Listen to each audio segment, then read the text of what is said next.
So on this video, right, I'm going to show you how you can reset your Samsung phone.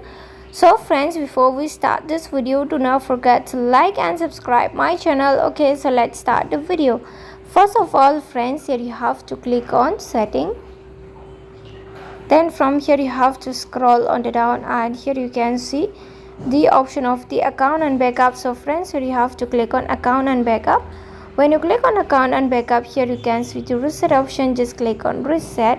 Then after that, from here you can see this factory data reset. Okay, so if you want to reset your mobile phone, this is the factory data reset your phone to its factory default setting. This will erase all data including files and download apps. Before you do this, please do not forget to back up your data to Google Drive or on your Samsung Cloud. Okay, I just click on factory data reset, and from here you can check the Gmails. Also you have to delete your Gmails, then you can click on reset, and here it will be reset successfully. Okay friends, so just tap on reset and it will be reset. Okay, before reset you can remove your Gmail account. If you don't know, then you can check videos, okay, how to remove Gmail account. Okay, so friends, hope you love the video, and if you love it, do not forget to like and subscribe my channel.